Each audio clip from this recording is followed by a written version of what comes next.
Hello, my name is Richard Goyette, and the topic of this video is Extra Biblical Truth Case Study Number 2, God Approved Genocide.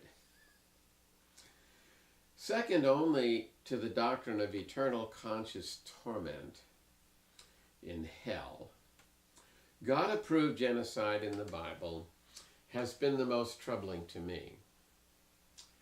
If one believes in the inerrancy of the Bible, then one must also accept that genocide is an approved method of achieving God's purposes. Examples include the Genesis flood, the killing of all the firstborn in Egypt prior to the Exodus, the subsequent conquest of Canaan, and God's continuing support for Israel in various wars against her enemies, not all of which were defensive. The idea that God destroys his enemies in the form of mass genocide has, by extension, also found its way into the New Testament, especially in the book of Revelation. Now, it's one matter to defend yourself against enemies who are seeking to kill you or your loved ones. It's quite another matter to employ the use of violence to advance a religious or territorial objective, especially when other options might be equally available to you. Most Christian conservatives who are strongly opposed to fundamentalist Islamic jihad on moral and ethical grounds are perfectly comfortable with exactly the same methods being used by the nation of Israel in the Old Testament and by God himself in the book of Revelation. In the Bible, God is depicted as loving, yet at times very harsh in his judgments. God-approved genocide has been rationalized as having a loving and redemptive purpose. The question then arises, does the end justify the means?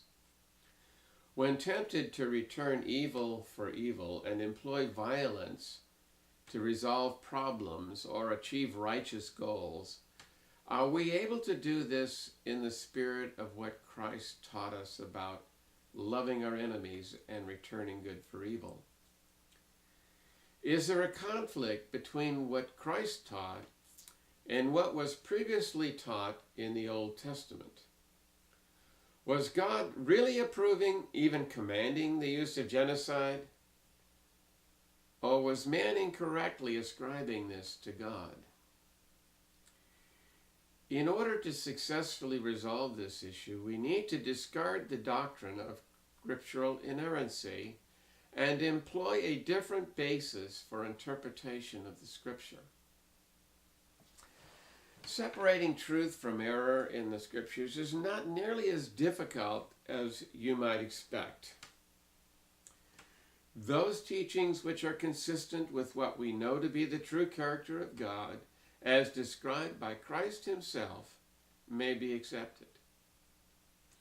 Those teachings which are inconsistent with the true character of God must be either rejected or reinterpreted in ways that would resolve the discrepancies.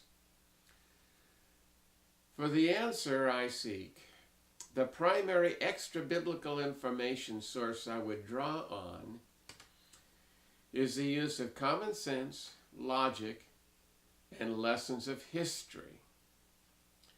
The answer that satisfies me the most has to do with the concept of progressive revelation. I view the Bible as a man-made yet God-inspired record of an evolution of thought, a learning process. Through a process of trial and error, we learn and grow in our personal lives. Even Jesus himself started out with a blank slate and grew in wisdom and stature with both God and man, right? The same is true for humanity as a whole. Just as various plant and animal species develop and adapt through a process of God-directed macro and microevolution, so it is with societies. God directs from behind the scenes. He works in and through us, not outside of us. Supernatural intervention is the exception, not the norm. God has chosen to accomplish his goals for mankind through us, not for us. He doesn't just hand us wisdom and all the answers to life in completed form on a silver platter. Instead, he helps us to learn and grow in a better way through actual human interactions. Spiritual, moral, and ethical lessons are best learned firsthand, not secondhand, in the crucible of both positive and negative life experiences. In the Bible, we find a record of this painful process on a societal or national level, and especially in the experience of one particular nation which God has chosen to be an example for all the others, the nation of Israel.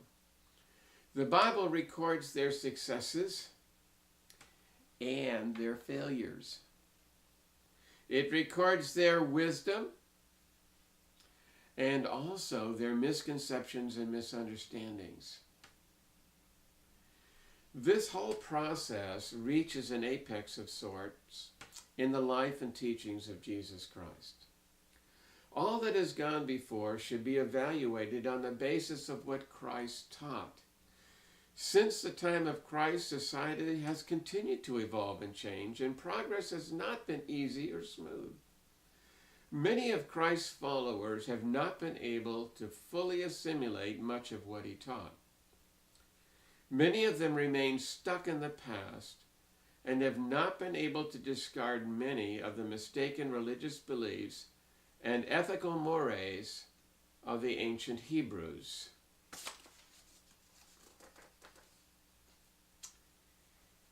Thanks for listening.